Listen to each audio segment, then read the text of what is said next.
Hi, everybody. My name is Jonathan Fisher from the Pacific Northwest Railroad Archive and Cascade Rail Foundation. And this is our biweekly Zoom program today for, I've written it down so I don't screw it up, February 4th, 2026. So, welcome everybody. And if you're new to the program and would like to attend a future program, we have these every other Wednesday at this time, 1 p.m. Pacific, 3 p.m. Central Time. Just drop me a note in the chat and I will personally add you to our mailing list for a future program. George Foster, speaking of future programs, what's our next program going to be? So on the 18th of February, we have Mike Bergman, Streetcars of British Columbia. So that'll cover the British Columbia Electric Railway, which later became the BC Hydro Railway. And they are a common carrier in southern BC. Uh, After that, on the 4th of March, Rick Panisi with Delaware and Hudson. And then That's going to be a great program, folks. yeah, I'm looking forward to that because I like to see some East Coast stuff too to kind of keep our interest balanced, I guess, all around the nation, you know. Rick lives in Uh, Arizona now, but he worked for the Santa Fe and he originally started out his career as a dispatcher for one of my favorite railroads, the Erie Lack of Money. What else we got coming, George? okay, so then on the 18th of February or of March, excuse me, we got Tim Rep, Main Streets of the Northwest, Volume 2, and he'll be talking about a lot of that things and also has a book out that is it in publication right now? So Main Streets of the Northwest, Volume 1 was, I believe, 1988. And since then, he's been working on Volume 2. Right. And I've got exciting news. It's ready to go to the printers now. And he's selected a printer, Northwest Publishing, who's the same people that publish the Northern Pacific Main Streeter magazine. And we're guardedly optimistic that we'll have this book available for people at Winter Rail, which will be in Albany, Oregon in March. All right. So it's going to be like a book tour for Tim. What else we got, George? And then we got to get to our program. Okay. On the 1st of April, we have Georgie Lee uh, with a program about Chinese railways. And I'm looking forward to that because I have Georgie on Facebook as a friend, and so he always has some amazing photographs of all the times he visits his former home country. Yeah, he's indigenous Chinese that migrated here, I don't know, when he was a little kid, Yeah, and is an excellent car salesman, I understand. yeah, I saw him at his dealership there Yeah, oh in yeah, at the Ford Bellevue. store in Bellevue. Yes, And sir. so when he does Chinese stuff, I mean, it's the real, I mean, it's not like some tour, it's the real thing. Yep. And the final one I'm going to tell you about is on the 15th of April. Julie Feather from the East Broadtop Railway. She's the archivist there.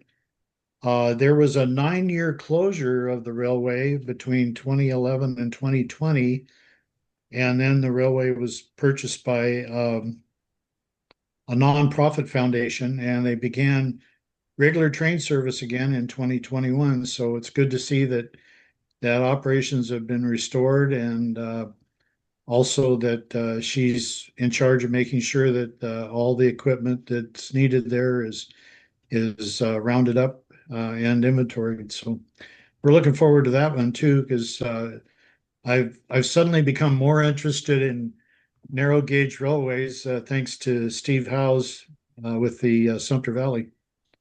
Well, and Julie we had her on the program a couple years ago, and we've had the same, when you open our link in a browser, she's been stuck there for like the last 2 years. So an eagle eye caught that over the weekend, and we'll fix that on the back end. But she's such just a delightful person, and it's really a very heartwarming story as they've put their archive back together and sort of retrieved all this stuff that ended up in the bushes. And it's a very exciting, kind of a heartwarming, kind of a happy, friendly story. So, with that in mind, George Foster, I'm going to kick you off. The only other thing I would say, folks, on behalf of Cascade Rail Foundation, last October, at our board meeting, I said, I'm the treasurer, I said that we've got about three-quarters of the money that we need to be able to restore the locomotive. Columbia Rail took us in, and knowing full well that we didn't have the money to do the project. And between then and now, Cascade Rail Foundation has successfully raised all the money that we need for the cosmetic restoration of this, I don't know, hunk of scrap metal, a U-25B.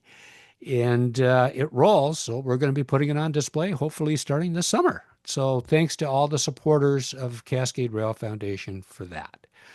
So George, I'm going to kick you off, and I'm going to bring in another George here, I think. Hang on here. Let me do this, and I'm going to do this, and multi-speaker. I'm going to, let's see here. Replace pin. Oops, that didn't work. You see if that worked. Okay, see, I'm not that great. There we go. I thought. Okay, now. There we go.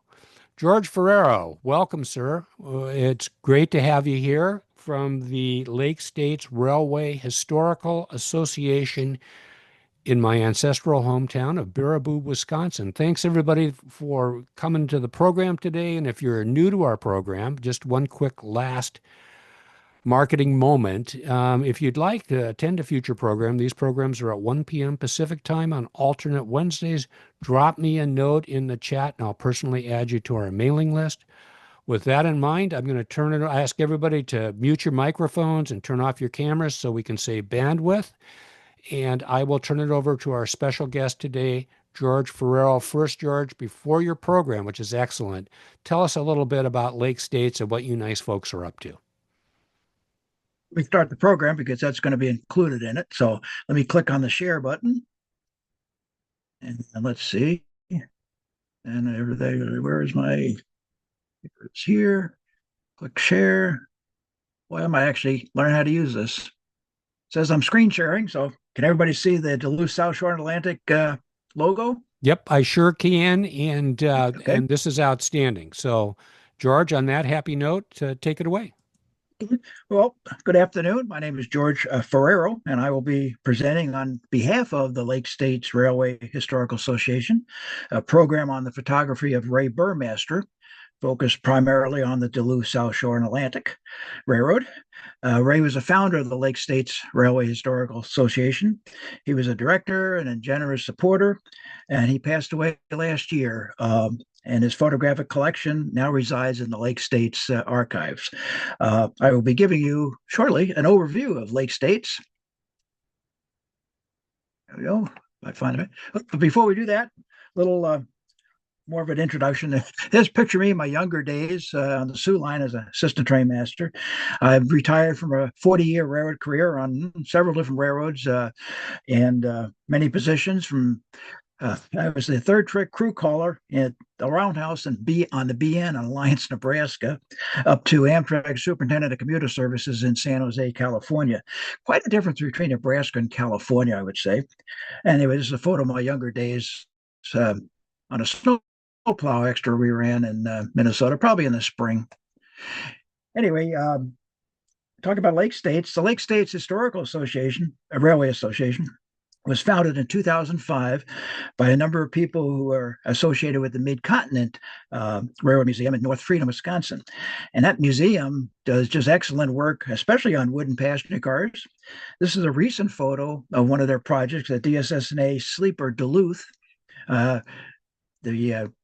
got the maroon paint on the number board there where Duluth is painted, just to show you how it's going to look like when it's finished. But anyway, this is a project that Ray Buhrmaster was heavily involved in.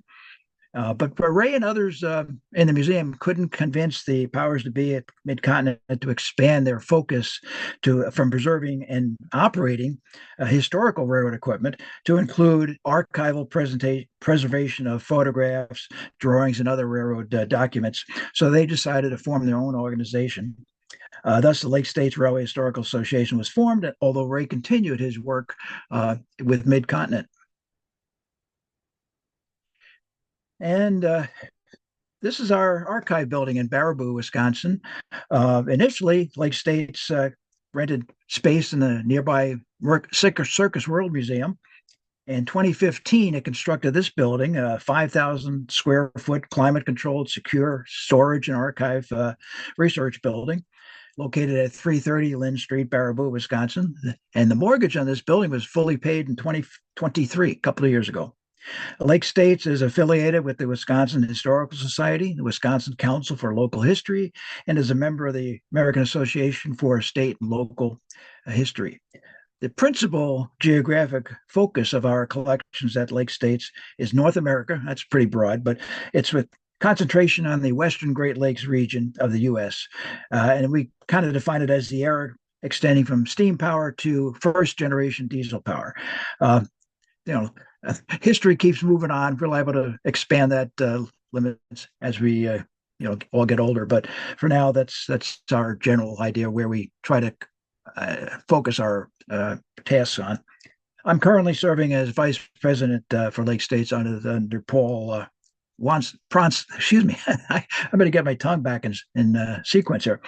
Under our president, Paul Swanson. Anyway, I'll just give a quick tour of the facilities here. This is our portion of the scanning and copying equipment in the office section of the archive building. Those scanners in the right background enable us to scan large drawings. Behind the camera are additional computer workstations and printers. This is our library and research area. This is the area where researchers can work with archival materials that we bring to them from our secure archival section. There are several computer workstations where they can view our cataloging data. How it works, if you wanted to come in and research something, you'd come on in and get on the computer, look through the catalogs, see if you can find a file or a drawing number that you want to look at.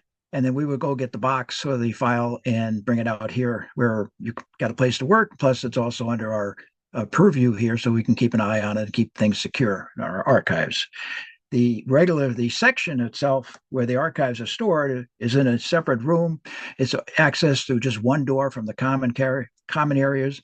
Access is limited to just officers and staff, but we're glad to give guided tours. If anybody comes and wants to see the storage area, you're more than welcome to come. We will go and explain to you how we organize things and be glad to have you pay us a visit. This is the Al Ringling Theater, former theater. It's now actually under the purview of the Wisconsin Historical Society.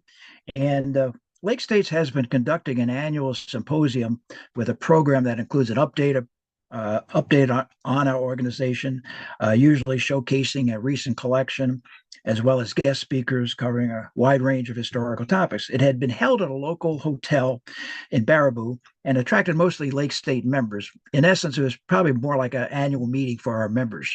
But this past year, we moved into this facility for our symposium, the Al Ringling Theater, where attendees experience really comfortable seating, grand theater, professional grade projection equipment, and a large screen, and together with great acoustics. It's a great venue. It can seat 700 people, and we have a long way to go before we fill it up. But this past year, we doubled our previous attendance records because we had done a little PR work. We explained that we were in this new venue, and a lot of people responded.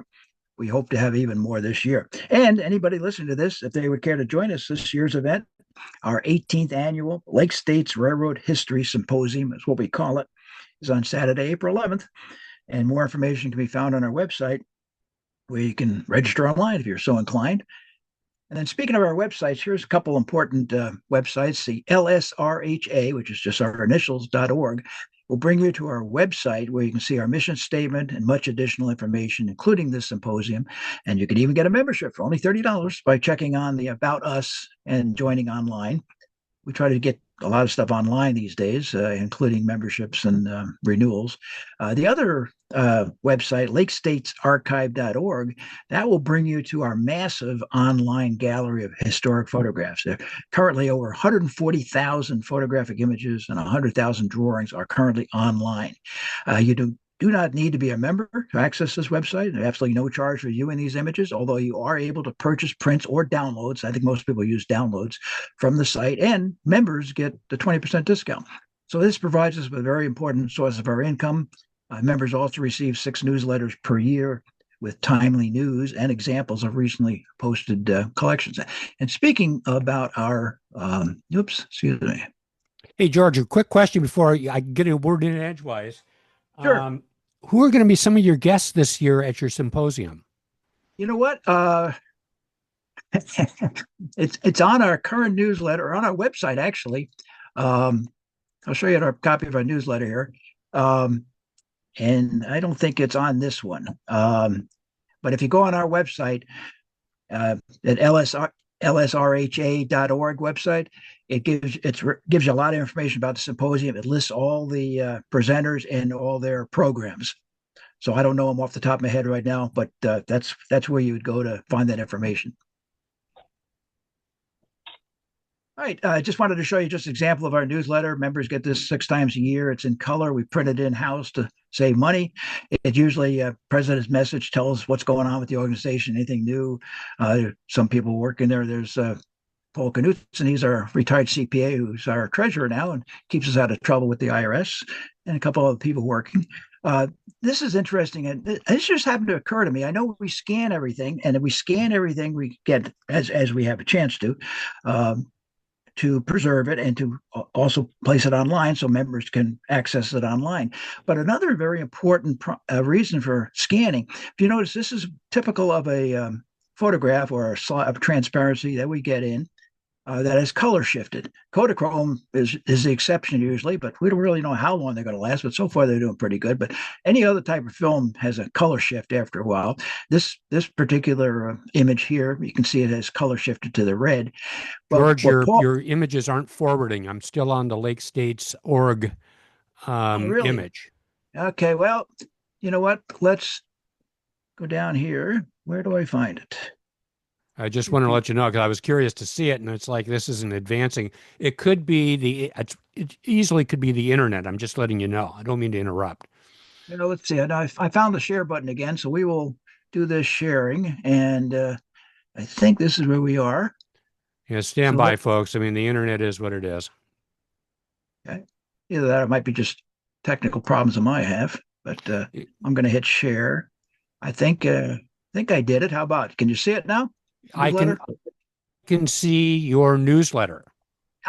Okay. In fact, that was the newsletter that I was using to make sure I had the the name right. Because this is the most recent one. So yes, it is. In December. Okay. Actually, another one just come out, but this is the other than that, it's a December 2025. Yep. Anyway, just to mention that the newsletter does provide a lot of information about what are the new collections we've received and steer you to where to find them. And I was talking about the color shift. So when we scan a picture, Paul Swanson uses Photoshop. We don't do any manipulation except color correction and maybe some exposure correction. But other than that, we don't add or we don't use AI for certain. And so, but it also preserves. So now you've got this electronic digital image that is restored to its original looks rather than this faded film image, which is going to probably do nothing but get worse. What we do is we find a lot of the collections that we get are being stored in non-archival material. The biggest offender is vinyl slide mount pages. That's not archival, and often they stick to the slide. So by scanning them and restoring them to their past glory, then now they're should be set for pretty much for infinity, hopefully. Just want to just Um, add one quick point, and that is that your executive director, Paul Swanson, is probably the most savvy person I've seen on scanning. He's in how he does blueprints and maps and all that stuff. He's really the guy to learn from. he's our president, but you can call him anything you want. um, yeah, Paul is, and not only that, but he's a workhorse. I go out there and try to work with him. I can't keep up with him.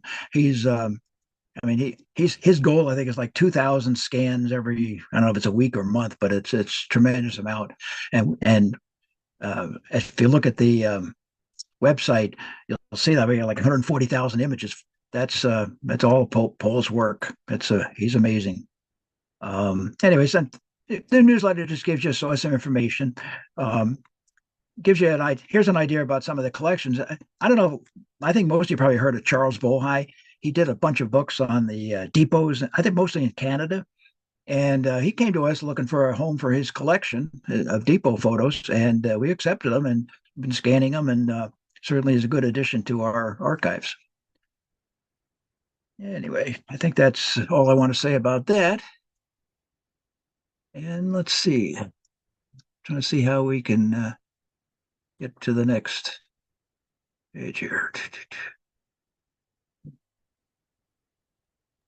Take your time. This is all very interesting. We've got all afternoon, folks. So It's all very new to me, too. there you go. Take your time, George. Did you want to go back to your present? There you go. Nope, I'm there. Actually, these PDFs are a little bit separate from the presentation. That's why it's an issue. Anyway, so I figured some of you out there may not have been that familiar with the Soo Line, even, and let alone the Duluth South Shore Atlantic. So we're going to take a look at, give you some orientation here to the Soo Line and the DSS&A. This is a general map of the Soo Line prior to the Milwaukee acquisition. It pretty much shows a whole Soo Line, except there's some lines off to the west on the left-hand side of the screen that are cut off for the map just to make the map more clear. The Soo is a 4,000-mile railroad, very compact. Basically, this is the area here. It was mostly in its entirety located in the states of Illinois, Wisconsin, Upper Peninsula, Michigan, Minnesota, and North Dakota. I say primarily because there was a couple short lines and branches into South Dakota, but normally it was all in North Dakota and these states I just mentioned. This map here is all in black and white. This is a traditional Soo Line map that was produced by them. Excellent map, very finely detailed, but it's in black and white. It's hard to tell where the lakes were. So I colored the shorelines of Lake Superior and Lake Michigan in blue so you can tell where the water begins and the land ends. The brown line here, if you can just barely make it out, that's the boundary between Wisconsin and the UP. Now, let me tell you, when we say UP, we're not talking about that big railroad that some of you may be familiar with. It's got a lot of yellow engines, I understand. UP is Upper Peninsula to us Midwesterners. So if I talk about the UP in this presentation, we're talking about the Upper Peninsula, which is where the DSS&A 100% was located. It actually did get into Wisconsin a little bit to get to Duluth, but other than that, it was a Upper Peninsula railroad. The Soo Line was incorporated in 1883 and completed this line of Sault Ste. Marie. This is Minneapolis, St. Paul, Twin Cities. The original Soo Line came out of the city's dresser and then turned east, headed right across the top of northern Wisconsin, entered Michigan right here, followed a little bit north of the shoreline of Lake Michigan all the way to Sault Ste. Marie. And then I think most of you understand, but Sault Ste. Marie is the name of the town on both sides of the border, Canadian border. And there's a Canadian Sioux, there's the American Sioux. S-A-U-L-T, Sioux, phonetic spelling is Sioux. And that means, I think in French, a rapid. So it's the Rapids of St. Mary's. That's where the Sioux locks are. But you go into town, the town's nickname is Sioux. If you go into town, you'll see the Sioux grocery store, the Sioux gas station, the Sioux laundromat. It has nothing to do with the railroad. And the Soo Line just took that as a nickname because up until 1961, their legal title was Minneapolis, St. Paul, and Sault Ste. Marie. But the engine said Soo Line blazed in black letters across a white car body in later years. But it did not become legally the Sioux until 61. Then at that time, they adopted the nickname as the full legal name. The Soo was built that way, by the way, to connect with the Canadian Pacific that was building to Sault Ste. To provide a shortcut to the East Coast and also cheaper or less expensive tariffs. The millers that milled the wheat into flour in the Twin Cities was claiming that they were getting discriminatory tariffs to ship their wheat out through Chicago. So this was to bypass Chicago and have direct access and a relatively short line to both the East Coast of Canada and then the U.S. So that was the reason for the CP, for the Soo. Then we'll look at, and boy, here we go up here. Okay, now that's the same map, but I've highlighted the South Shore, so you get a good idea of where the South Shore ran. Here's that Soo line going out to Sault Ste. Marie. This line was quite a bit north of that, followed the shores of Lake Superior pretty closely. And it predated the Soo line by quite a bit. And the reason for that was that it was the development of two big mining areas in the Upper Peninsula, Michigan, that prompted railroad construction. The Copper Country. Copper has been known to exist on or near the Keweenaw Peninsula. That's this peninsula jutting out here. Driver's license. Somebody, okay. The Keweenaw Peninsula is here. It's also known as the Copper Country. It had been known to have copper in it for like hundreds of years, or since ancient times. The copper from the Copper Country had been traded throughout North America for years. And the reason they could do that is the copper in the Copper Country was mass copper, MASS. It could be actually picked up in solid chunks, or it was bound in rock, but you could break the rock up, and what you got left is basically pretty much pure copper. It didn't have to need much smelting to use it. In fact, there wasn't any smelting initially. What had been called the first mining boom in the USA started in 1843 after Douglas Houghton was sent by Michigan's governor to explore the state's newly acquired Upper Peninsula. His report of finding copper and quote in great commercial quantities initiated a mining boom. Towns grew up, mines grew up, but the problem was the output was restricted by lack of transportation. The Copper Country was pretty much dependent on lake transportation, and in the winter, basically, it was just an isolated piece of land up here. The first common carrier road up in the Copper Country was the Mineral Range from Calumet to Houghton. Calumet is here. A lot of the mines were up in this area. They were scattered throughout the peninsula, but there was a concentration of mines in the Calumet area. And Hancock was on the Portage Waterway, or the Portage Canal, now called the Keweenaw Waterway. It cut through the peninsula. It was partially a natural river, partially swampland, and partially a ship canal. And so there was shipping available on the Great Lakes down at Hancock. Plus, that's where all the smelters and the rock crushers, or the stamp mills, were initially. And so that's why they built this narrow gauge railroad, 3-foot gauge middle range back in 1873. Then next decade, 1885, the Calumet-Hecla, that is a mining road. The Hancock and Calumet was built on the west side of Torch Lake, came down this way from Calumet down into Hancock. So they had two narrow gauge railroads in 1885, the original Mineral Range, and then the Calumet, Hancock and Calumet. The Mineral Range took over the other road in 1886, and then jumping ahead a little bit, the DSS&A took control of them. Let's see, in 1880, by 1892, 1892, the DSS&A, the newly formed DSA, which, as I said, we're jumping ahead a little bit, took control. And then by 1901, both of those railroads had been standard gauge. But the DSS&A started out up here with a couple of narrow 3-foot gauge railroads. The other mining area was out of Marquette, the Marquette Iron Range to the west of Marquette. In 1844, the discovery of an outcrop of iron ore near Negaunee became the Jackson Mine in 1846.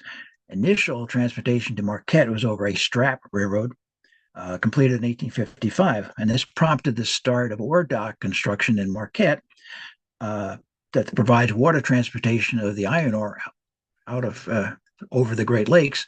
and that's something that's happening, continues to this day. The South Shore had an ore dock in Marquette, but the only ore dock now is up at Presque Isle, just a little bit north of Marquette, that the LSRHA uses to ship out their iron ore. But it's still using the Great Lakes to ship out the iron ore. So anyway, so you had these two mining areas. They had their own little network of mining railroads, basically.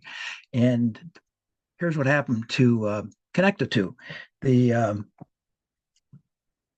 Iron Mountain Railroad Company, that was a DSS&A predecessor, was formed in 1855 to build from Marquette to the western edge of the iron ore range, which it reached in 1857. That signaled the end of the original Strap Railroad. Later expansion pushed the rails westward, reaching Lance. There's Lance in 1872.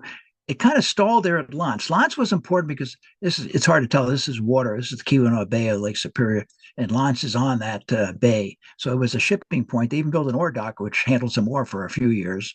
It was kind of short-lived, but it was also a good port for shipping ore out, or copper ore.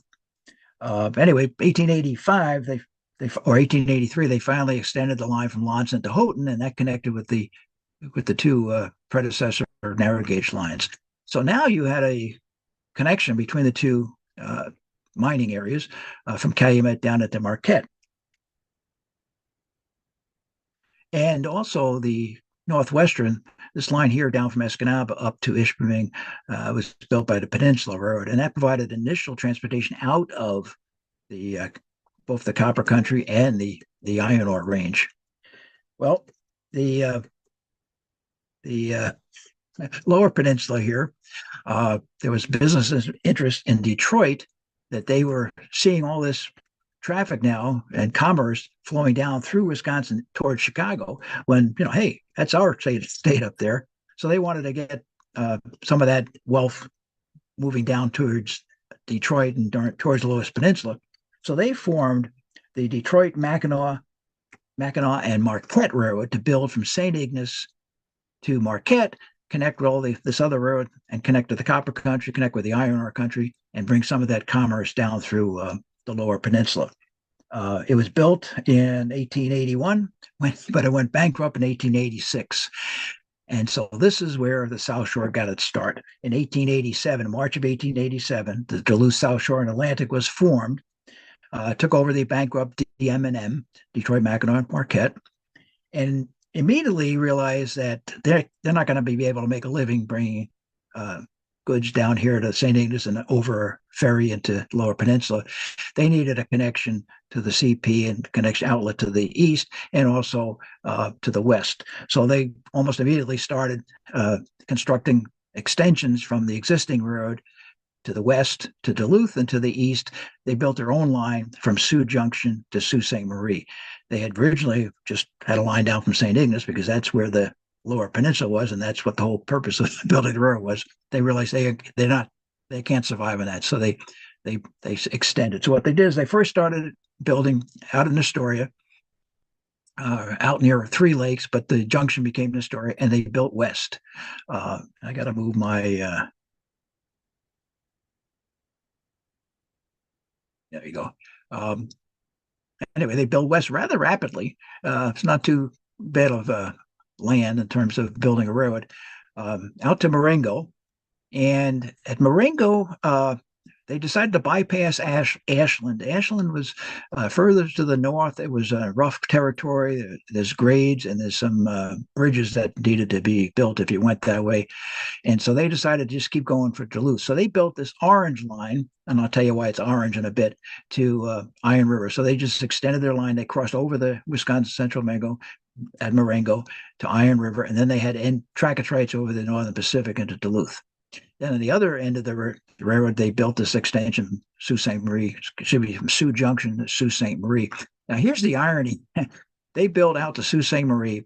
They got there a couple months before the CP had even arrived there. So they were building that way to meet the CP. They actually beat the CP by a couple months.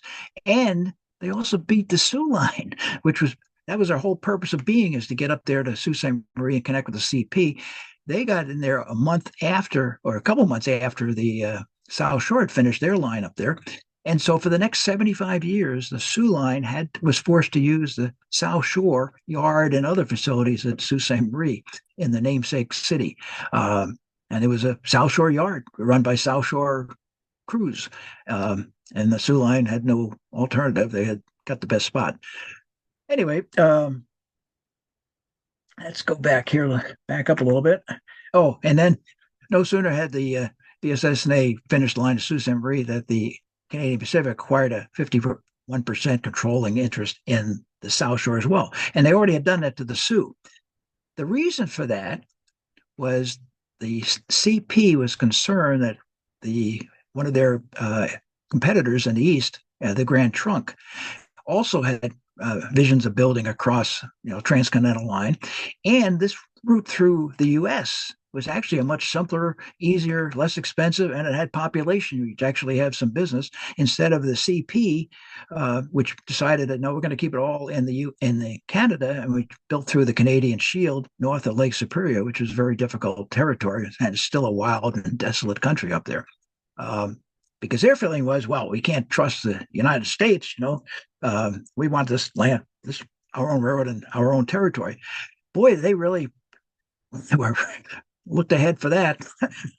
They're probably happy they're out there in the Canadian Shield today. But anyway, we'll leave that alone. Anyway, so now they've got this line from Duluth to Sault Ste. Marie, and with the shortest route between Sault Ste. Marie and Duluth, and using Duluth's promotion as the Zenith City, the DSS&A then started using the slogan Zenith City Short Line. And that's the name of this presentation, and now you know the rest of the story. Going back to the west end here, the reason I had these two different colors is the initial construction continued past Marengo to Iron River with trackage rights. That only lasted 4 years.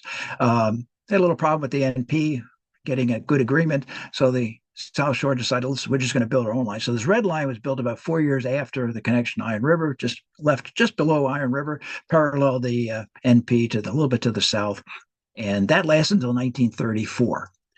So it lasted a number of years, but in 1934, they abandoned both the orange and the red lines, and they got trackage rights over the Wisconsin Central. That's a Wisconsin Central, original Wisconsin Central line, which was leased by the Soo Line since 1909 and operated just part of the Soo, but it still retained its corporate identity until the 61 merger. And then over the NP for the entire Ralph Maslin to Superior. While I'm on this map, I want to just talk about a few things that we're going to be seeing here later on in the program, which very shortly. Hang in there with us.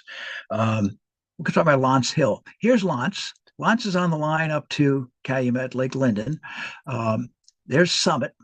And so it's an upgrade uphill from L'Anse, uphill through Hermit to Summit. It's 10 miles long, and it has grades that range from 2.2% to 3.45%, 3.5% grade, pretty stiff grade.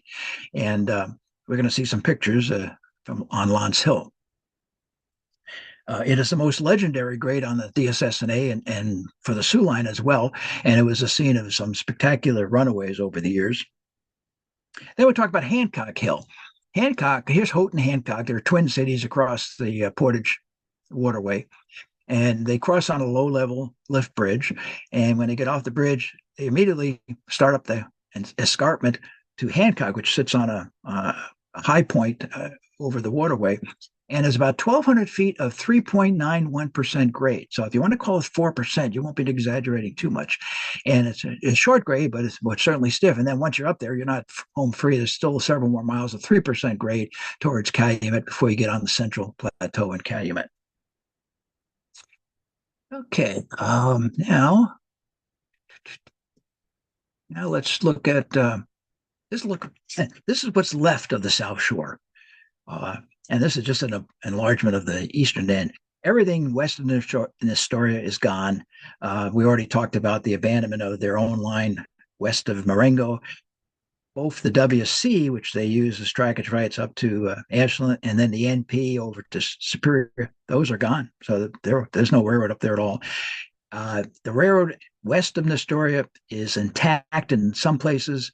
but dormant. There's no use on it. The ENLS, which took over this Milwaukee line, has used the track between Sydenham and Astoria. They actually bought it from the bankrupt companies and used it to store cars. I don't think they even do that anymore. So basically, this is all you've got.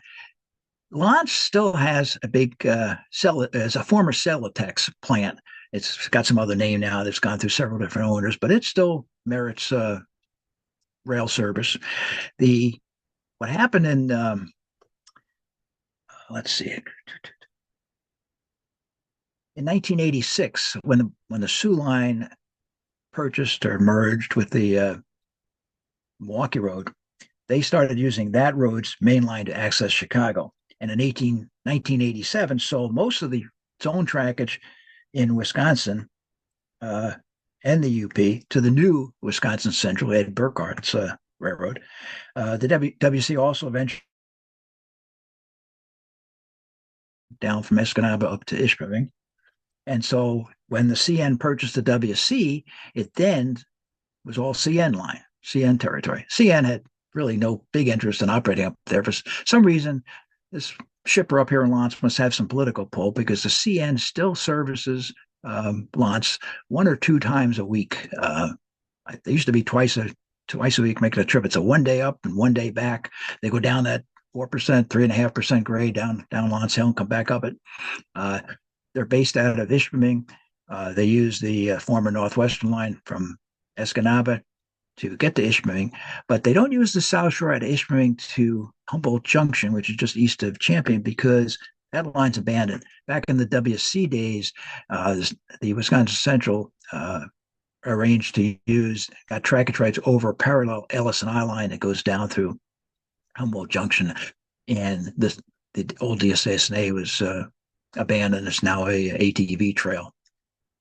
So what happens is the CN a couple times a week comes out of Ishpeming, goes over the old LS&I, which is now the Short Line Middle Range Railroad, and that is a whole story into itself, and maybe I'll do a presentation on that sometime. But they use the Short Line to get to Humboldt Junction, and then they get on the old South Shore from Champion up down to Lance. On the other side here, this is now operated by Watco. It's a Grand Elk Railroad. It's a Watco owned a Short Line, and they come out of Trout Lake with cars from the Soo up to Munising Junction. Now, in Munising Junction, the LS&I out of Marquette had a line that paralleled the Soo out of Marquette for a number of miles. We'll see some pictures of that shortly. And then they came up, crossed underneath the Soo Line of Munising Junction, had a little interchange yard there to Munising. Munising itself was right on the water, and there's a big paper mill there, and it still is. Again, changed hands a number of times, but it's still working business. So the LS&I used to keep an RS3 up in Munising, and they would drop down to Munising Junction, pick up the cars from the Soo, and bring it back up there. And that continued on for a number of years. When the Wisconsin Central took it over, they just started serving it with their road freights that went through, and they would just make a side trip up to Munising and back again. So the Watco operation comes out and just does that once or twice a week, and goes up to the interchange and goes up to Munising. But that's all that's left. The line to Soo, I mean, right after the 61 merger, Soo Line said, well, we don't need 2 lines to Sault Ste. Marie. So they truncated the line to Sault Ste. Marie at Rayco. There was a big pulpit loading facility there, and that's all gone. So that's gone. The line to St. Ignace is gone.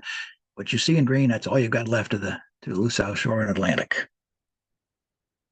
All right. Well, now, believe it or not, we're going to get started.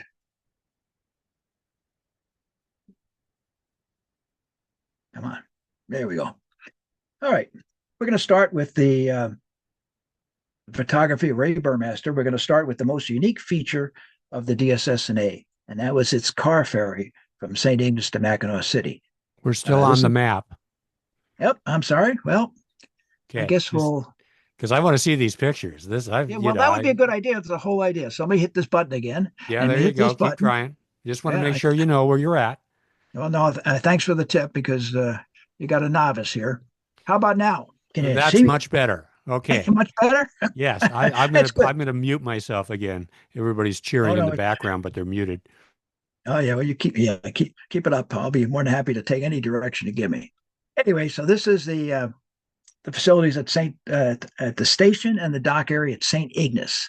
And it's about 5 to 8 miles of open water and straight to Mackinac to get over to Mackinac City to get to the Lower Peninsula. But this is the way that the rail connected to the Lower Peninsula ever since they formed the Detroit, Mackinac, Marquette.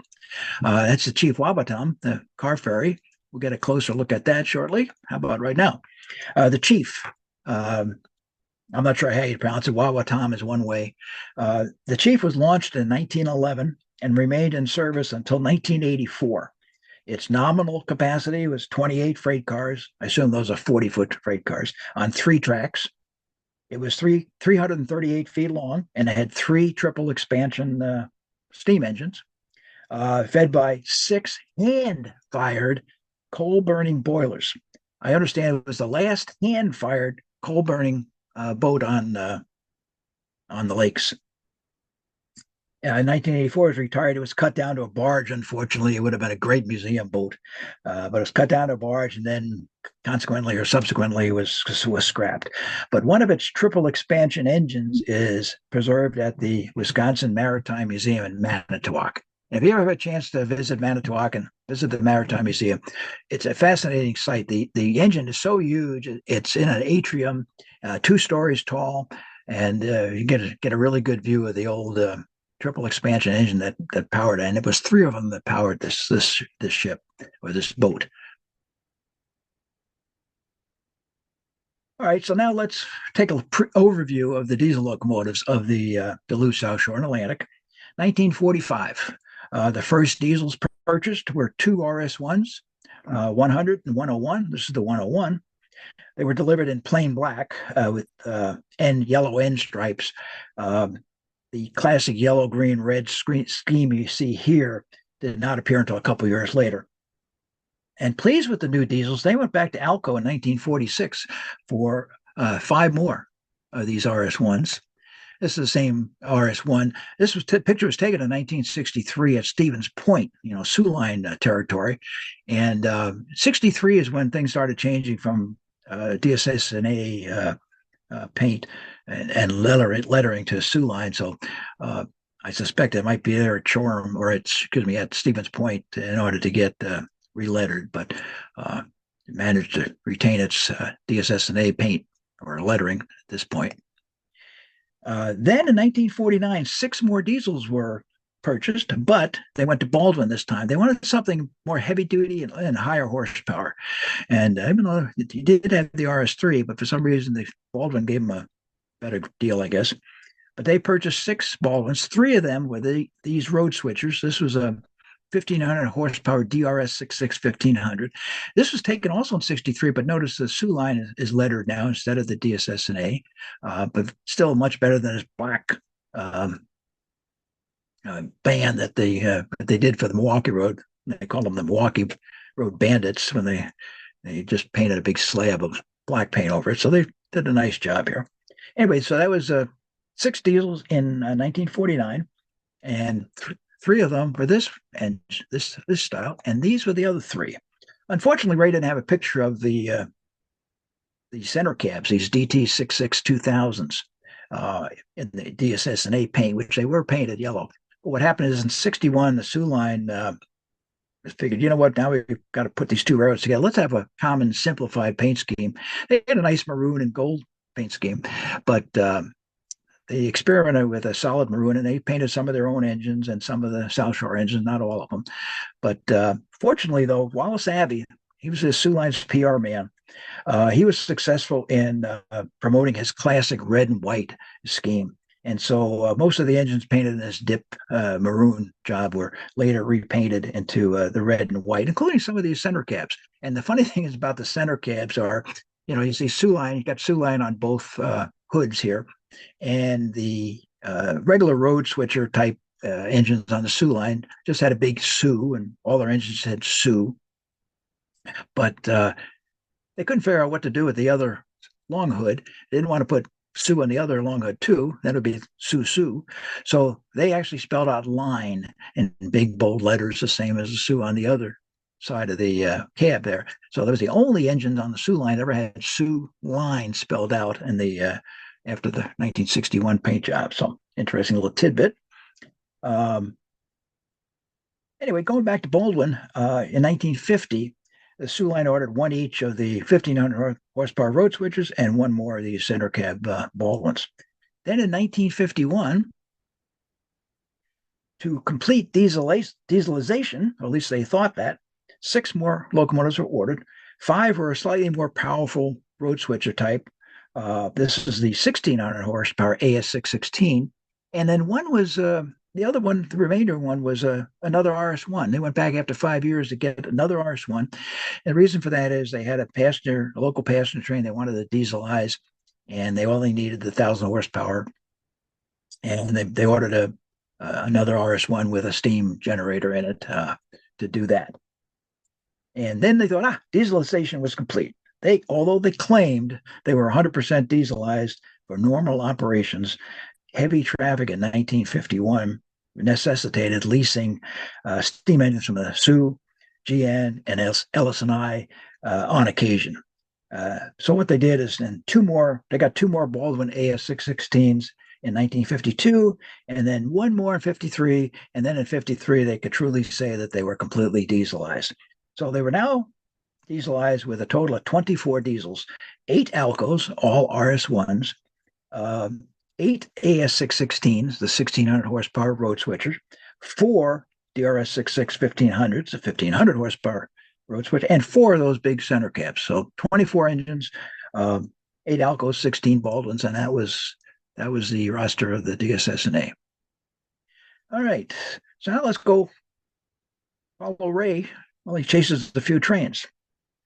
This is 1956. This is one of the earlier pictures that Ray took, that we have anyway. RS1s 101 and 104 are eastbound, leaving Marquette along Lake Superior. Note the ore dock in the right background, lower right background. That's the ore dock in downtown Marquette. Notice the track on the extreme left here, the parallel track on the left. That's the LS&I. That's the LS&I going out to Munising, going to go out to serve the Munising paper plant. Still about 45 miles away, and they parallel the South Shore, but not as close as here. The first few miles they're side by side. And these are interesting shots. This is 1957. This is the South Shore Seoul RDC. It's seen at the 5th Street station in Marquette downtown. We'll talk more about that station later. Downtown Marquette is in the distance, and that track to the extreme right, going up that ramp there, that's the approach to the ore dock. So he's on the main line, and there's the 5th Street right behind him. He just crossed 5th Street. And the next shot gives a little better view of the RDC. You might ask, well, why did they acquire this RDC? Well, it was acquired in 1955 in an attempt to justify the discontinuance of passenger service between Ishpeming and St. Ignace if ridership couldn't be increased with a faster, modern air-conditioned train, and it didn't. And so they got permission, the railroad received permission to discontinue the train. The last run was January 11th, 1958. The car itself was quickly sold to the Canadian Pacific, which is probably the plan all along, and became their 9049.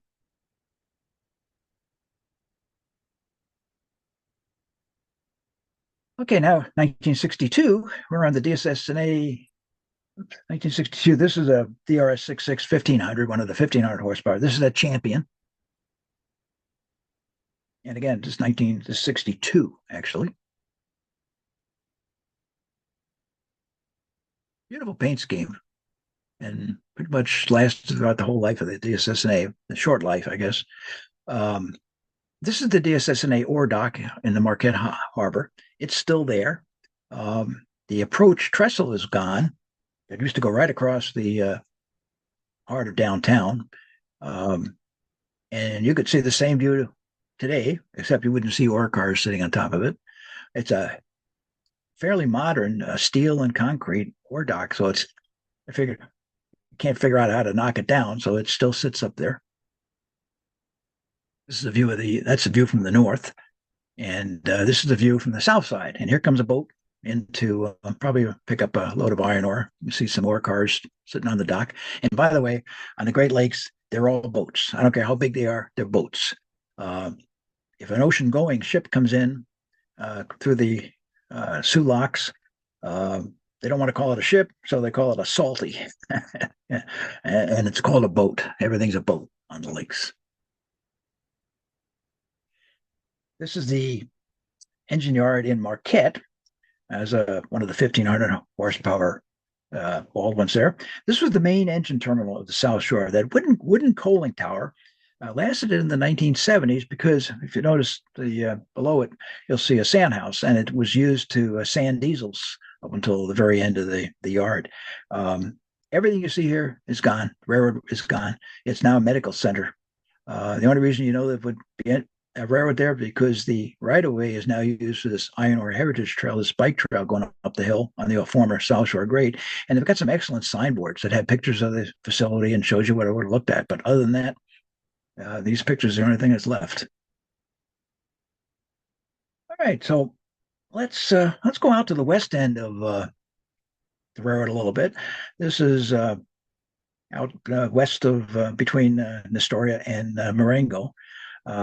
This is in Meriwether, Michigan. This is about 18 miles west of Ewen, Ewen, which is significant because Ewen was a crew change point for crews working out of Marquette to Duluth. They would change crews at Ewen usually, at least in my later days, and I think it was in effect at this time too.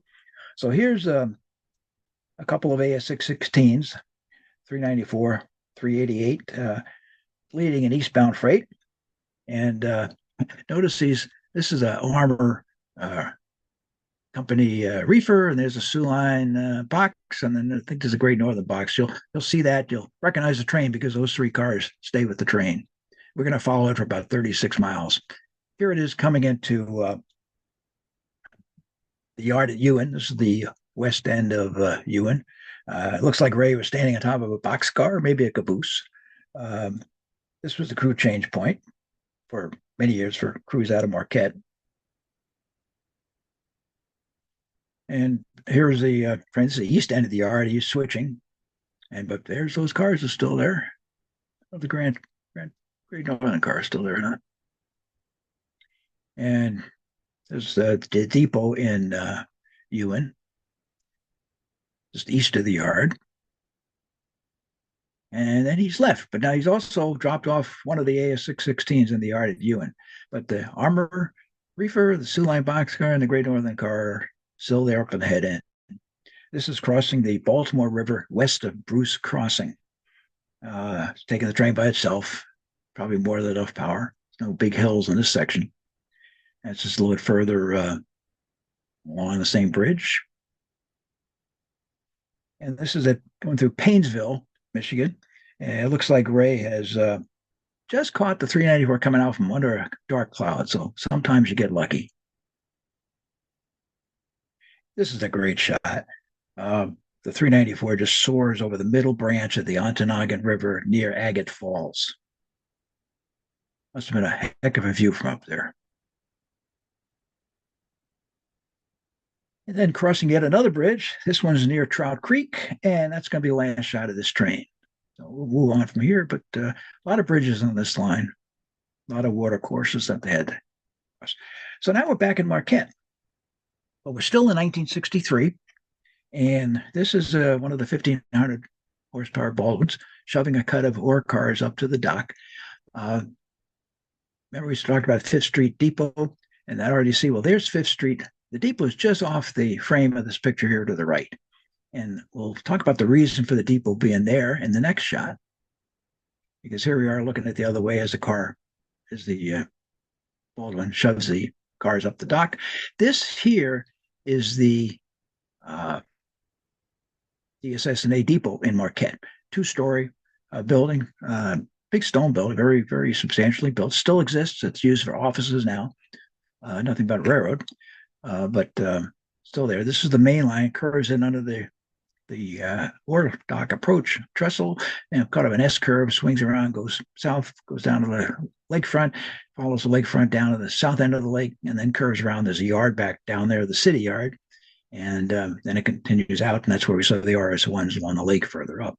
But anyway, this track here, where they parked some old heavy metal there, that was the passenger line into the depot. The depot was a stub end depot, so passenger trains coming in there had to back in or shove out. So eastbound trains would come by up here, then throw the switch and back into the depot. So when they built in 1945, I believe, they built the Fifth Street depot behind us, and that allowed them to avoid the backup movement. And I don't know if that time they might have acquired the station. I'm not sure. Anyway, so now let's go to the copper country, or the Keweenaw Peninsula. This is one of the 1,500 horsepower. No, this is an AS616. This is a 1,600 horsepower climbing a hill with short freight. He's on the 3% part of the hill that continues on for a couple more miles. He's already gone up out of the water level drawbridge up Hancock Hill to 3.91%.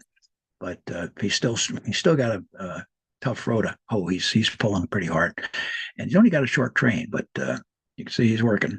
3% grade is nothing to sneeze at. And then here he's coming through Boston location. What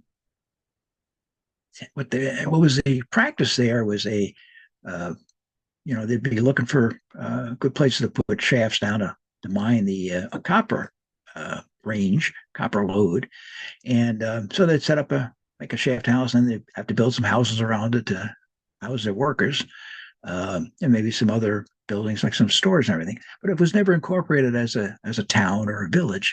It was just named after the mine and the mining company, and it was just called a location. So Boston location was basically just the houses and structures around the Boston mine. And nowadays there's mine's gone, location's gone, but the name survives. And here we are approaching Calumet. And I noticed he's got a caboose in each end. I don't know the reason for that. 1, 2, 3, 4, 5, 6 cars, 2 cabooses. And then just turn around, looking the other way towards downtown Calumet. I assume that's Ray's automobile, because after getting this shot, Ray jumped in his car, went down the road here a little bit, and did this great shot. This is the ruins of the old Mineral Range Roundhouse in Calumet. And here's a crew bringing their train into Calumet. And you notice they're decorating the end platforms here. They're going to drop off and do some switching. So he's going to just pull past. And now you're looking at downtown from a little bit closer view. And the important thing is that's the depot. That's the Calumet depot. And this bit of little orange here, I believe those are a couple of Milwaukee Road Jeep 9s, which we'll see later on in a picture. They brought up the Copper Country Limited, and they're just laying over there for the day until the train is due to go back. I assume that's what those orange, that orange is all about. But the depot is still standing, fortunately, and it's being restored. It's got a pretty good future now. Anyway, then he was shoving back. You see the crew's gone. They're out there on the ground throwing switches. So Ray was able to get a little different position of them, shot of them passing the old ruins of the Mineral Range Roundhouse. All right, so now let's go back to Marquette. And now let's follow a train out of Marquette going towards Ishpeming. Here's a 1,500 horsepower Baldwin. He's switching in the lower yard there at the city yard, right pretty close to downtown, a little bit south of downtown, south and maybe a little east of downtown Marquette. So he's making up a train, and it's going to be empty ore cars. And so he came out of Marquette. There's a 2.67% grade from downtown, almost starts right there downtown by the Fifth Street Depot, and starts coming up the hill. He's topped the grade now. He's pretty much on the level after about a 6 mile long grade. It's now a bike path. My wife and I biked it many a times. We usually do go up the hill the first day when we're still fresh because it's a slog coming up that grade. And it's great going back. But anyway, this is Eagle Mills. just out of sight to the right here is the LS&I yard, main yard, Eagle Mills. And they have a line that also comes out towards Ishpeming. I think Ray is pretty much almost standing on it, because if you turn the other way, you'd see a diamond crossing where the LS&I crossed over the South Shore. And ironically, the bike path comes up on the South Shore up to Diamond Junction, but then for whatever reason, the LS&I now uses the South Shore briefly for a mile or so. To get to Ishpeming. Anyway, let's go on. And so here's a little bit further up. I believe this is the Hogan ore yard.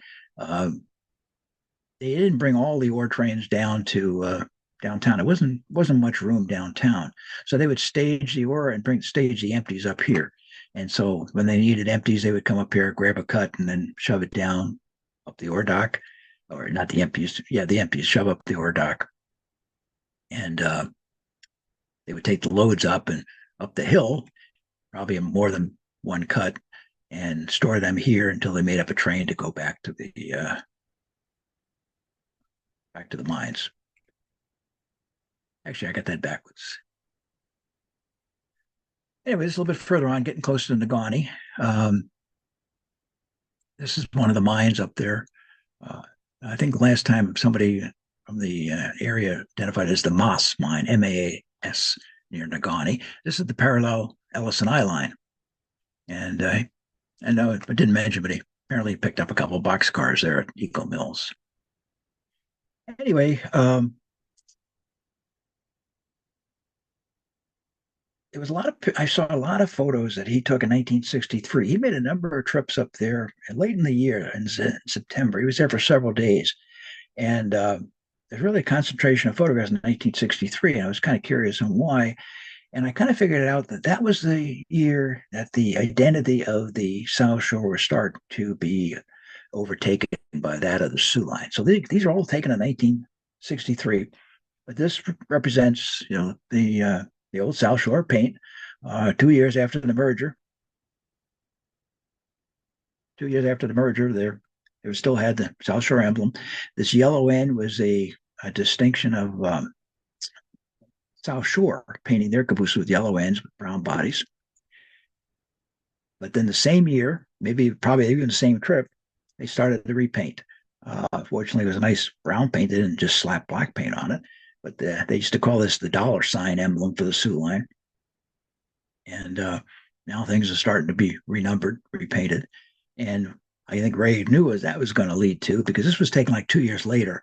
But here's a South Shore caboose it's been painted in Soo Line paint, dark red, solid red. However, the Soo Line adapted the yellow ends from the South Shore. The Soo Line, prior to the Soo Line, just said all red.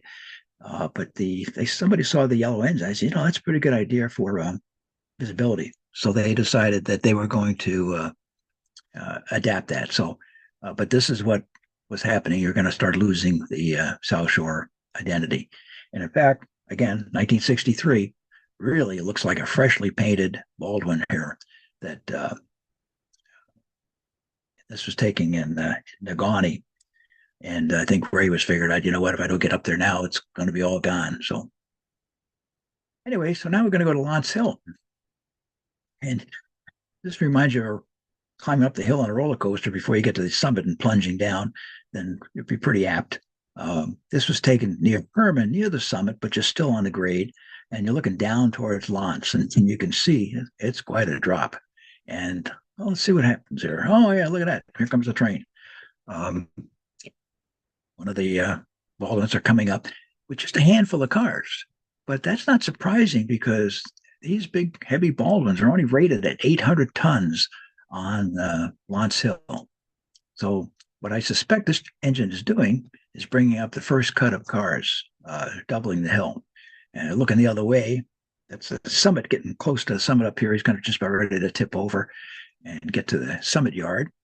And here's the summit on a kind of level stretch here, the top of the hill, and some tracks to set out your train or your cars. And he's pulling in. And then he ran around the train. Now he's grabbing his caboose and he's going to go down the hill.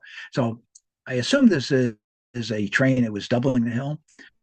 Or it could be that this was the launch switcher who was just taking some tonnage up and leaving it up on the top of the hill so that the regular road train didn't have to double the hill or didn't have to triple the hill. So whatever reason is, that was just an example of how the hill had to be worked. All right. Now let's go back to Marquette and go east out of Marquette. This is almost just a little outside of Marquette. The picture of the RS1s we started with, that was taken down here on the curve here, right along the lake. Here he is, he's climbing away from the lake a little bit. You can just barely see the LS&I track here in the weeds. But if you look the other way, there's the LS&I becomes clear. And there's the head end. The head end is around a place called Hardy, and that is where the LS&I line cut away, curved to the south, and parallel for the next 45 miles until they got to Munising Junction, or Munising, and then they went north to the junction underneath the Soo, and then to into Munising. Again, the LS&I eventually abandoned this line. And now the other line is there. This is the bike path, and that's just, they expanded Highway 41 here a little bit. And so these next two shots were taken about 10, 12 miles east of Marquette. Looks like Ray had company, somebody trying to hide behind the telegraph pole there. I don't know why they thought this was a much better spot than over here, but, sometimes people are like that. Anyway, it must have sounded really neat. Couple balloons there roaring by.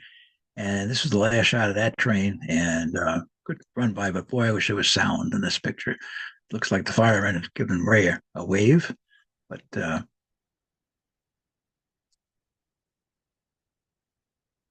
that just concludes that part of the program. We're gonna go to, if I can find it. No, that's not it. You're with me for a second. We're going to have no problem. This has been interesting. Anybody got any questions in the queue? This is just really, I've been to some of these places, and it's just fascinating to see how things have changed. So let's give George a minute here. And are you ready to get going again there, boss? Not quite. I'm still trying to navigate my way back to where I was here. You got a picture of a couple of Soo Line F units with a snowplow. Yeah, that happens to be my screensaver, and it has nothing to do with this program, but that happens to be the South Shore's city yard in Marquette back in the Soo Line days, early 70s. But let me see. You could have fooled me. That's a heck of a shot. So, Did you get my let's comment? just stay tuned for a minute, folks. We got a great program today. This is there we go. I think this is what I need to do here. Okay. Did you get my comment about the two cabooses? That the idea was that maybe that way they didn't have to do a runaround. Yeah, also, if they had any places where they were going to have to reverse direction but stay on the same end, they would have a caboose on each end, like what they do now, using them as shoving platforms over streets so that the brakemen don't have to ride the side of a car and eventually get long arms like gorillas.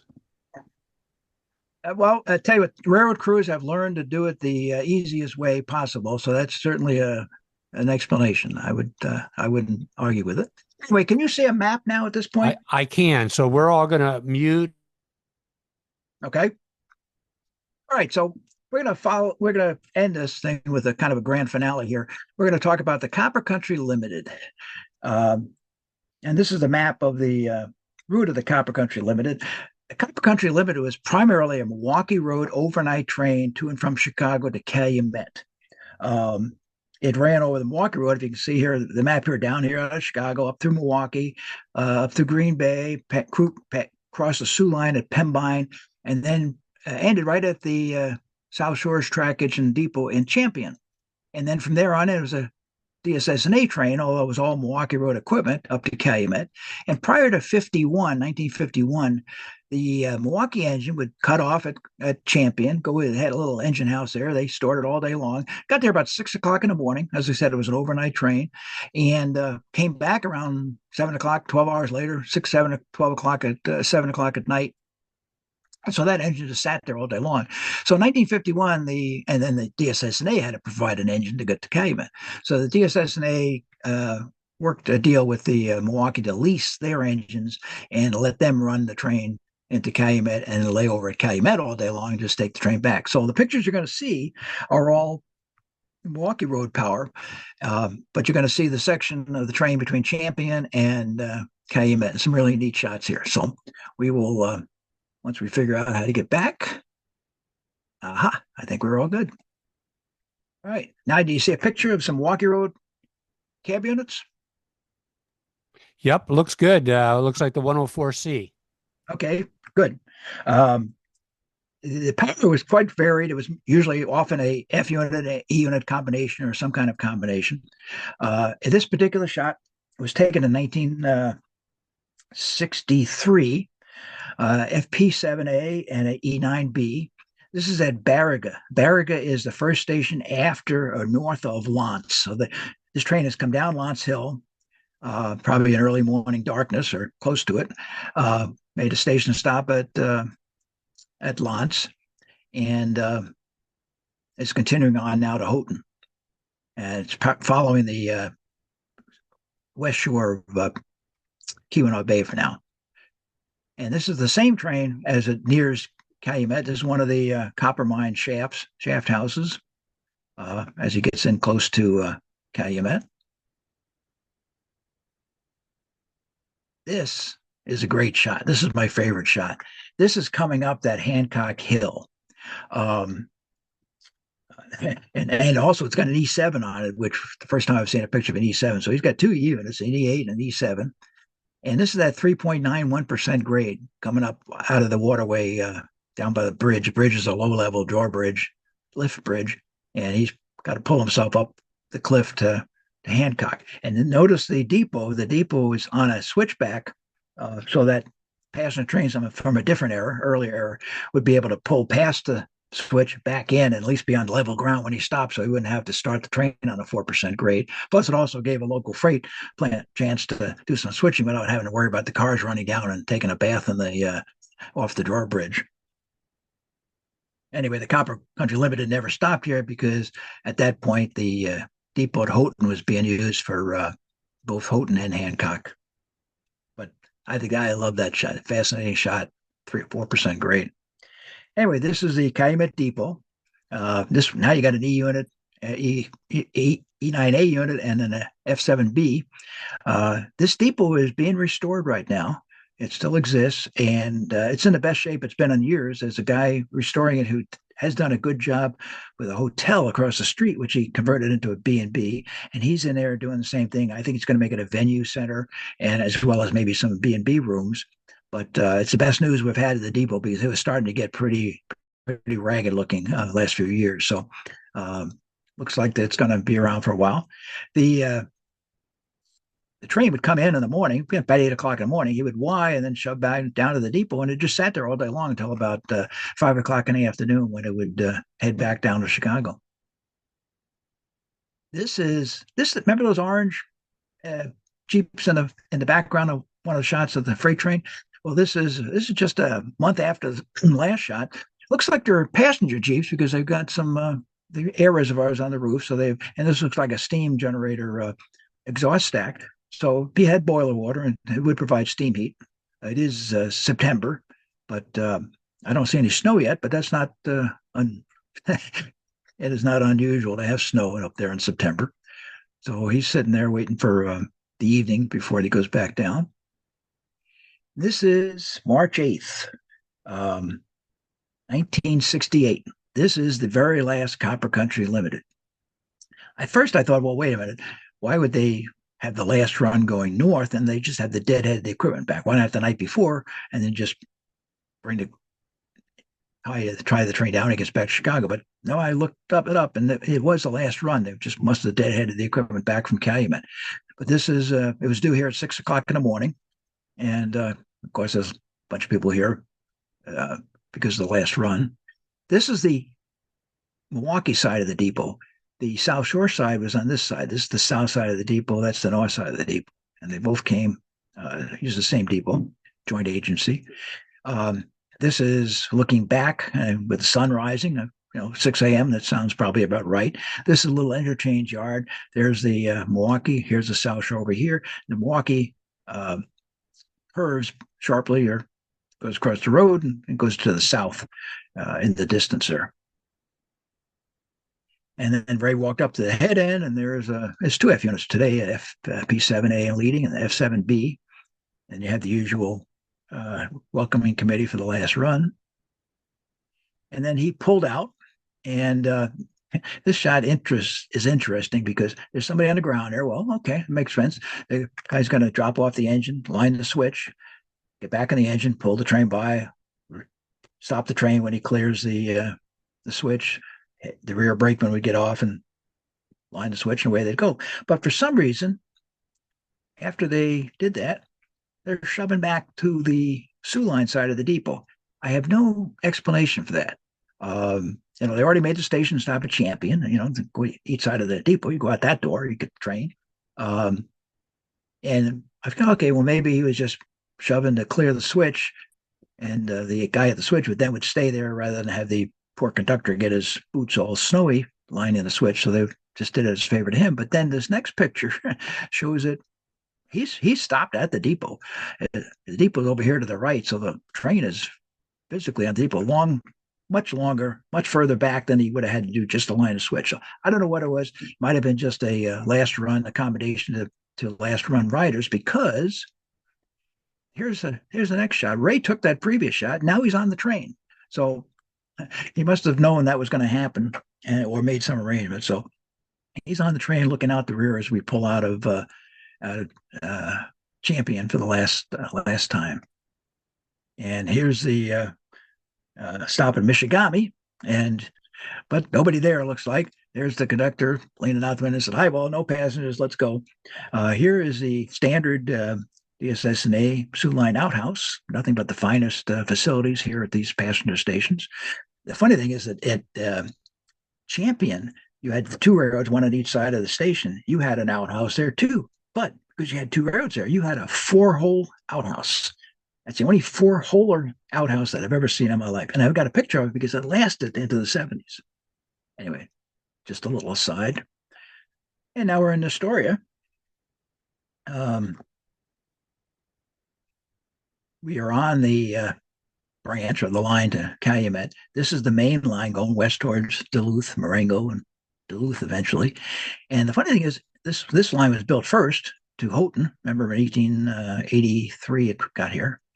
And this was built later. But to the very end, and still today, the branch has a straight shot at the junction. You have to diverge to stay on the main line. And that's the way it was then, and that's the way it remained for whatever reason. And this is Lance. He's already been down the hill. Now he's down to Lance Depot. But interesting story about Lance Depot. They had built originally into Lance straight down, and when they got to the bottom of the hill, they just kept on going into town, and there's some industries down there. Well, when they expanded to go to Houghton, they built a curve right up there above the town, and right at that curve, they built the depot. Well, this curve was at the bottom of a 3.5% grade hill. And when they had a runaway, what usually happened was they would derail on that curve and pile up and take out the depot. After they lost 2 depots that way, they decided, you know what, let's move this new depot about 500 feet down, or 500, a couple hundred yards away from that curve. So this is the last depot at Lance, and it's no longer there. But this is funny. Look at this little vignette here. Here's her dressed up in her city finest, go to the city clothes, with the shopping bags. Here's a husband picking up her suitcase. She was making one last shopping trip to the big city using the train. That's the way I read that. I got a kick of that when I saw that. And this is Houghton. And if you look at the sign, it actually says Hancock Houghton when they combine the stop for both cities. But this is definitely in the city of Houghton. There's the bridge, the lift, one of the towers of the lift bridge. This train can just pull up a little bit and then make a sharp curve, get on this bridge, go across the bridge, and right above the water, it's the lower level of the bridge. The highway's above the tracks. And then you will make a sharp left and go up that 4% grade up to Hancock. But again, there's another woman, fancy fur coat, shopping bags, and a husband just looking absolutely thrilled. How much did you spend down in the city today, honey? Anyway, and I think some of these are probably Copper Range officials. Their main office was just down the road a little bit. And this is the last shot, and it's we're going to end it going up the hill, going up the 4% grade, and somehow Ray has scored a cab ride, and we're going to the Copper Country Limited that switch back with the depot up here, just past this building here, over here on the left. It would be this up here. So you were looking up the start of the grade. Anyway, that is basically it. I'll put back my screensaver and answer any questions you may have. Well, first, George, thank you. I think there's a lot of folks here that have just, like me, that are just fascinated by all this. And, you know, for us, you know, folks out here on the West Coast, this is new to us. And I see some people from Wisconsin that seem to think this is pretty interesting stuff too. So thank you. And with that, I'll turn it over to the questions. And of course, George Foster, go ahead. So I see there was a movie made in 1959, Anatomy of a Murder. Yes. Yeah. And so the Upper Peninsula really interested me. Mm-hmm. And in the scene at the depot at Ishpeming, the Peninsula 400 pulled in with the, I think it was the E950 31B or something, and a coach and one of the Northern Series 16-4 sleepers.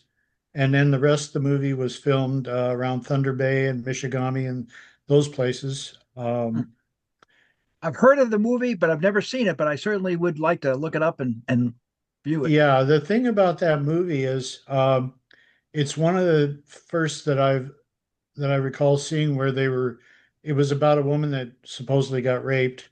And it was anyway, in it they get kind of graphic about describing the crime and the guy that got killed by the jealous husband and everything. But it's a really interesting movie. And then the other part I liked was where you had the Jefferson River sleeper there. That's, what is that, an 864 sleeper? And on the Milwaukee.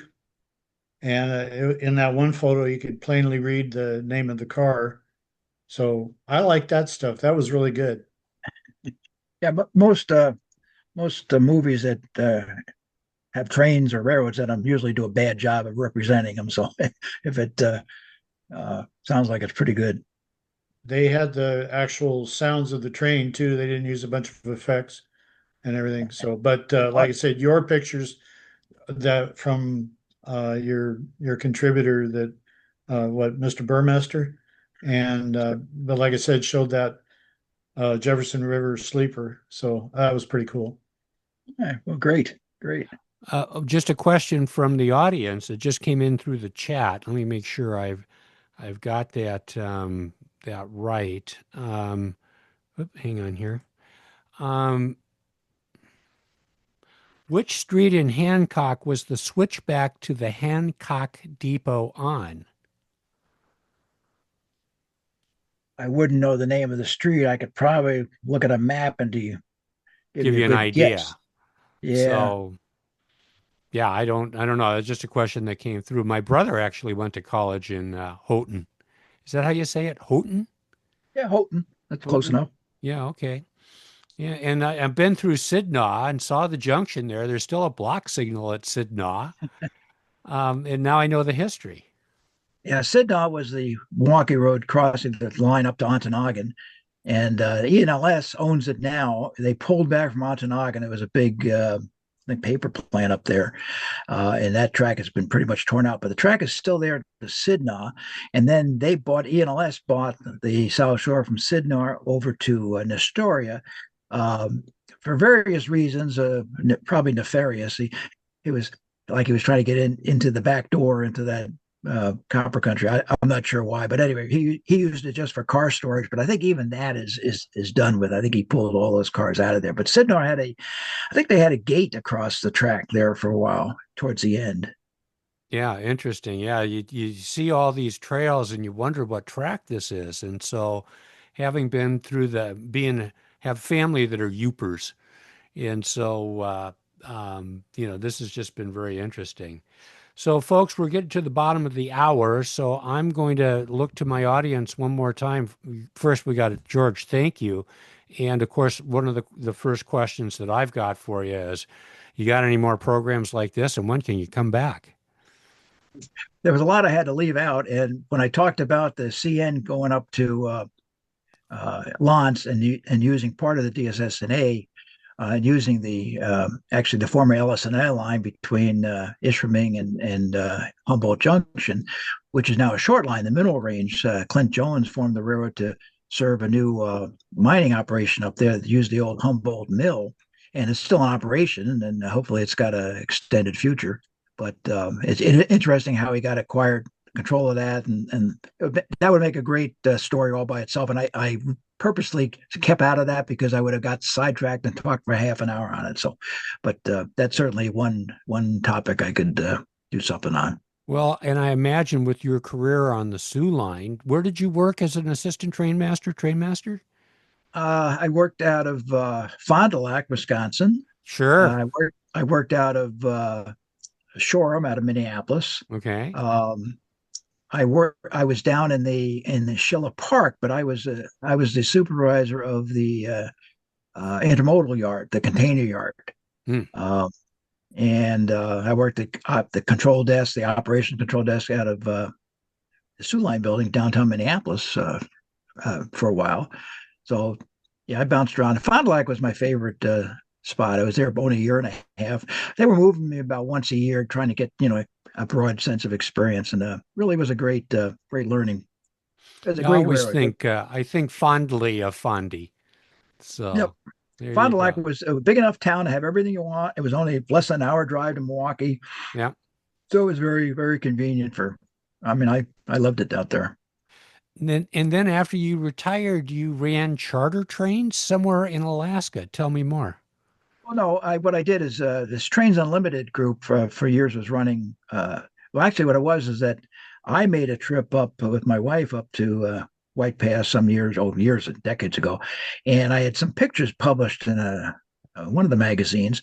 And anyway, the Chris Scow, who was running Trains Unlimited, was going to be running some excursions up there, and say, "Hey, would you mind if I use your pictures?" And I said, "Yeah, sure." Then he said, "Well, on second thought, would you like to help conduct the tours?" And I said, "Okay." So I went up there. I don't know, over half a dozen years, and I would go up there and meet with the railroad and plan the operations, and I would draw a schedule to show exactly where we're going to take a siding to meet the regular trains and keep out of their ways. And I prided myself, and we never delayed any of the regular passenger trains because that's big business for them. I mean, it's don't think of a quaint little narrow gauge railroad. That is a conveyor belt of trains. These cruise ships come in there and dump tens of thousands of people on the street, and a lot of them then these trains back right up to the dock and take the passengers right from the ship side right to up the mountain. And it's quite a complex system. And right now they got some new engines and some new cars, but they really keep the look of the old cars. If they got new cars, you can hardly tell apart from the old wooden cars that they still have, some of them now with the steel underframes, of course. But anyway, fascinating railroad, and they had two steam engines under steam for a while. They ran a steam rotary snowplow, and that's a program I could give. I mean, That would that be the program. I've seen a few pictures from that trip. This is just outstanding stuff, George. So, yep, that was a great experience. yeah, I was on a Pete Lero charter in September of last year up on the White Pass, and Guys, Okay. it's like a model railroad. I mean, they are Hmm. running so many passenger trains. It's just Hmm. kind of like back and forth and back and forth. And Yep. we would have to navigate all this traffic for our charter. So, Yep. That's what I did up there. Yep. yeah, very good. All right. Do I have anything more from my audience today? It's kind of getting time for us to wrap up today's program. Although George, I'd have to tell you, this has just been fascinating, and I'm sure our audience has enjoyed it too. So if I don't hear anything, I'm going to just say one more time, thank you. And my name is Jonathan Fisher. I'm the host and moderator of the Pacific Northwest Railroad Archive / Cascade Rail Foundation bi-weekly Zoom program for February 4th, 2026. Put something in the chat, folks, while you've still got time, if you'd like to attend a future program. And George Foster, remind me one more time, what's our program next week? Let's see. That's going to be, well, let's see. Yeah, The one Mike with, Bergman. yeah, 2 weeks. Yep, Two 2 weeks, weeks. right. Our Yep, program Mike in Bergman. 2 weeks. Yeah, two Yep. weeks, a sampler of interurbans and streetcars from British Columbia. So I read my cue cards here. there you go. All right, everybody. Well, we're at 2:36, and as your host and moderator, I'm going to say thank you again to George Forero, our special guest. Looking forward to having you back and maybe Paul and some other great programming from Lake States. And I again compliment you guys on just running a great organization. And I'm hoping to attend your symposium on April 11th. Is that correct? It is correct. Look forward to seeing you there. Yeah, at the Ringling Museum in beautiful downtown Baraboo, my ancestral hometown. So, on that happy note, host and moderator Jonathan Fisher saying so long for now, everybody, and thank you. And this will be on YouTube later this afternoon. Bye bye.